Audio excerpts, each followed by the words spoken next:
जयपुर के मानबाग स्थित जयसिंह कॉलोनी की अगली खास खबर हम आपको दिखाने जा रहे हैं, जहां पुलिस द्वारा 3 दिन पूर्व मकान को कराया गया था खाली, जिसमें कहीं ना कहीं किराएदारों को भी दोषी माना जा रहा है। लेकिन इस पूरे मामले को राजनीतिक रंग देकर पुलिस की बताई जा रही है गलती, पुलिस पर बनाया जा रहा है दबाव। देखिए आवाज न्यूज़ 24 की खास रिपोर्ट। जयपुर के मानबाग स्थित जयसिंह नगर गली नंबर 2 में एक मकान पुलिस की देखरेख में 3 दिन पहले खाली कराया गया था, जिससे अब राजनीतिक रंग दिया जा रहा है और पुलिस को आरोपी बनाया जा रहा है। जब मकान से निकाले गए लोगों से आवाज न्यूज़ के रिपोर्टर रज़ाक खान ने बात की तो सामने वाले ने पुख्ता जवाब नहीं दिया। पहले अपने आप को किराएदार बताया, फिर कहा कि 12 साल से हमने हिसाब नहीं किया, क्या मामला है। इसी जानकारी पूरी तरह से नहीं मिली तो लेकिन यही कहा जा रहा है कि इस मामले को राजनीतिक तूल दिया गया है और प्रशासन पर दबाव बनाया जा रहा है। मकान खाली कराने के मुद्दे पे जो बहस चल रही है इस वक्त सोशल मीडिया पे, तो आप इसके लिए किस संज्ञान के तहत कार्रवाई कर रहे हैं? हमारे पास एक परिवाद आया था किसी महिला का, तो उसमें हमारी जांच चल रही थी। इन बिटवीन हमारे पास एक दिन शाम को सूचना मिली, चेतक को, हमारी चेतक PCR वैन को सूचना मिली कि वहाँ कोई न्यूसेंस हो रहा है। तो उस पर चेतक गई। चेतक पे जाने के बाद में 2 अलग अलग पक्ष से महिलाएं थी। महिलाएं वहाँ उन्होंने कहा कि ये मकान मेरा है, मालिकाना हक संबंधी दोनों पक्षों को वहाँ समझाइश और शांति बनाए रखने की चेतक के जाब्ते द्वारा हिदायत मुनासिब की गई। दोनों पक्षों को ये कहा गया कि आप अगर अपने जो भी दस्तावेज हैं जिस भी प्रकार के आप थाने आज़ाद में पेश करें। तो प्रथम पक्ष ने कोई दस्तावेज पेश किए? हाँ, वो मकान जिसके नाम रजिस्ट्री, उन्होंने अपना मकान का रजिस्ट्री और समस्त दस्तावेज उन्होंने पेश किया। मालिकाना हक संबंधी संपूर्ण दस्तावेज उन्होंने पेश किए।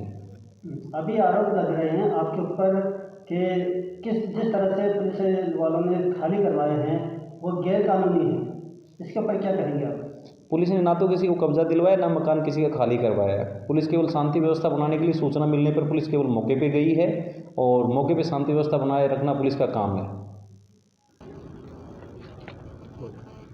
हाँ मैम, आप अभी यहाँ पे थाने पे आए हैं, तो क्या मसला बैठा है इस मामले में? ये मोहम्मद इशाक साहब 8-10 साल से इस एरिया में एक मकान में रह रहे थे और 3 दिन पहले पुलिस की उपस्थिति में उस मकान के जो मालिक हैं या कौन है मैं नहीं जानती, वो एक महिला आई और पुलिस की मदद से इनके पूरे परिवार को घर से बाहर निकाल दिया। इनकी बात भी नहीं सुनी गई, ना उनको पूछा कि भाई आप कौन है, क्या चाल यहाँ चली गई है। लेकिन एक बात जो साफ दिखाई दे रही है कि कोई कानूनी जो गतिविधि होनी चाहिए वो बिल्कुल भी नहीं हुई है, जो संवैधानिक प्रक्रिया होनी चाहिए वो बिल्कुल भी नहीं हुई है। उनको चाहिए ये था कि ये जो परिवार को बेदखल किया जा रहा है वो इनकी बात सुनते और वो जो दूसरी महिला जो ताला लगाने आई उनकी बात सुनते, उनकी एप्लीकेशन लेते और फिर जो लीगल प्रोसेस है वो लीगल प्रोसेस अपना करके कोर्ट के द्वारा निर्णय होता। कोर्ट को दरकिनार करके ये जो राठौड़ी में काम हुआ है, मैं इसकी घोर निंदा करती हूँ और ये अन्याय किया गया है उस परिवार के साथ। जो महिलाएं भी वहाँ पर हैं, बच्चे भी हैं, बुज़ुर्ग भी हैं, आज वो सड़क पर हैं। ये बिल्कुल भी ठीक नहीं है और किसी भी थाने से इस तरह की उम्मीद नहीं की जा सकती। ये खो नागौरियान के थाने ने जो किया, ये क्या नाम है इसका, जयसिंहपुरा थाने ने जो किया है ये भी एक निंदनीय कृत्य है और हम इसकी शिकायत ऊपर भी करेंगे।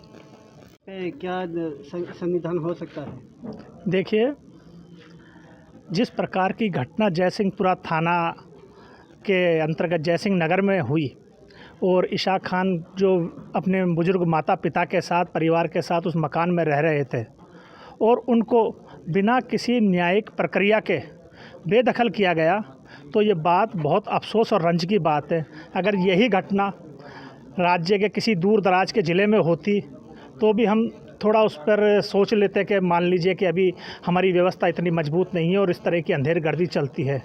लेकिन उस राजधानी में जहाँ से मुख्यमंत्री आवास का और सचिवालय का जो दूरी है 8-10 किलोमीटर से ज़्यादा नहीं है, वहाँ अगर इस प्रकार की कार्रवाई होती है तो बहुत शर्मनाक कार्रवाई है और बिना किसी न्यायिक प्रक्रिया के उनको बेदखल कर देना एक तरफ प्राकृतिक न्याय के सिद्धांत का उल्लंघन है, मानवीय दृष्टिकोण से भी ये कतई बर्दाश्त करने लायक बात नहीं है। अफसोस तब होता है, कल ही मुख्यमंत्री ने कल कहा कल बाबा साहब डॉक्टर भीमराव अंबेडकर जी की जयंती थी। कार्यक्रम में मुख्यमंत्री जी ने संविधान की स्थापना की बात की, संविधान को महत्व देने की बात कही, लेकिन सरकार की नाक के नीचे जब इस तरह का सरेआम संविधान का उल्लंघन होता है तो ये बात बहुत नाकाबिल बर्दाश्त है। और जिस तरीके से पुलिस का इसमें रोल है, वो सारी चीज़ इस बात की मतलब पुलिस का जो रोल है वो खाकी का जो इकबाल है उसको कमज़ोर करने का काम करता है। और जिन नेताओं की शय पर ये होता है वो उनके द्वारा भी ये जो खादी है उसका भी इकबाल कम होता है। तो इसलिए जिस तरीके से बेदखली की गई है, पुलिस इसके मामले में कह रही है कि दोनों पार्टियों का मतलब कोई विवाद है, तो हम कहते हैं कि कब से पुलिस ये काम करने लग गई है। अगर पुलिस अपने स्तर पर करेगी तो फिर ना तो न्यायालयों की ज़रूरत होगी, ना वकील की ज़रूरत होगी, और ये मत्स्य न्याय हो जाएगा, जिसकी लाठी उसकी भैंस वाली कहावत हो जाएगी। इसलिए हम यहाँ तमाम लोग जो आए हैं, जो न्याय के पक्षधर लोग हैं जयपुर शहर में, आज हम आए हैं। थाना इंचार्ज ने हमको बुलाया, हमने बात की, लेकिन वो उनके अपने पूर्वाग्रह हैं, वो टस से मस नहीं हो रहे हैं। उन्होंने जो किया उनसे मतलब जो उनके जो सिपाही गए, पुलिस वाले गए, तो उसको न्यायोचित ठहराने का काम कर रहे हैं। और हम ये कहना चाहते हैं, अगर उनको फिर मकान में दाखिल नहीं करवाया और तो हम इस मामले को बहुत ऊपर तक लेके जाएंगे, और ऊपर तक नहीं लेके जाएंगे, हम इसकी जन सुनवाई करेंगे और ये बताएंगे मुख्यमंत्री जी को कि आप चाहे कितनी ही संविधान की बातें करते हो, लेकिन आपके नाक के नीचे संविधान का उल्लंघन हो रहा है।